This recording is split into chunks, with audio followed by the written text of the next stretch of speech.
આ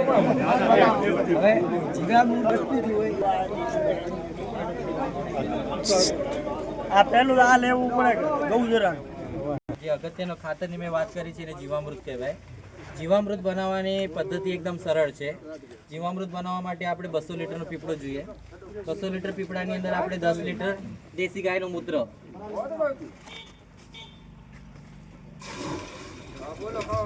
પછી 10 કિલો દેશી ગાયનું તાજું છાણ છે એ રબડી કરીને અંદર ડોપવાનું, બરોબર? પાણીમાં મિક્સ કરીને, હા, પાણી 10 કિલો તાજું છાણ, પછી 2 કિલો આપણે કઠોળ પાકનો લોટ, આપણે કોઈ પણ ચનાનો હોય, મગનો, અડદનો, જે પણ કોઈ કઠોળ પાક હોય એનો લોટ આપણે જે હોય આ પાણીમાં રબડી કરીને એમાં રેડી દેવાનો. પછી 2 કિલો આપણે દેશી ગોળ, જે આપણે ગાયને ખવડાવતા હોય એ આપણે દેશી ગોળ 2 કિલો,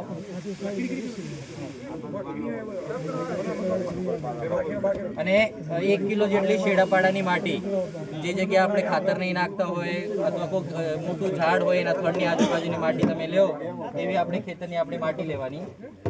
અને બધી વસ્તુને મિક્સ કર્યા પછી એને આમ લાકડીથી આપણે એમ હલાવવાનું ઘડિયાળની ડાયરેક્શનમાં. આ બાજુ થાય તો ન થાય ના.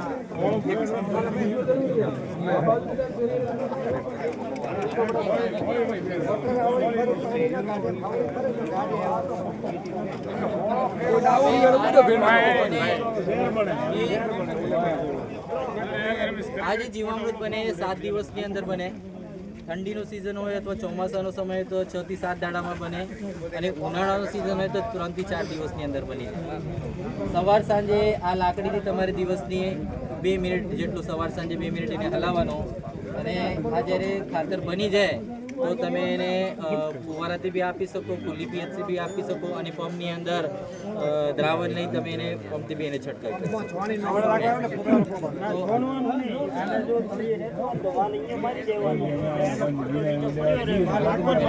ફુવારાની અંદર જ્યારે ફસાય નહીં એના માટે કોટનના કપડામાંથી ગાળી અથવા ચારણામાંથી ચાળીને ફુવારાથી વેચીથી ઉડાવો.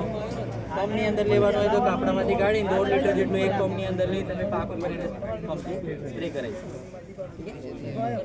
આ જીવામૃત એવું ખાતર જે છે કે જે તમારી જમીન સુધારવાનું કામ કરશે. દરેક પાકની અંદર દરેક પીએચ સાથે આ ખાતર જવું જોઈએ. જ્યારે આપણે પાયાની અંદર અને જ્યારે ખેડવાનું ચાલુ કરીએ વખતે છાણિયા ખાતર નાખીએ તો છાણિયા ખાતરમાં ઓરવણ કરતા સમયે પણ તમે એને જીવામૃત એક વખત ઉડાવો. એને જે નાખેલું છાણિયા ખાતર છે એને સડાવવાનું કામ કરે છે.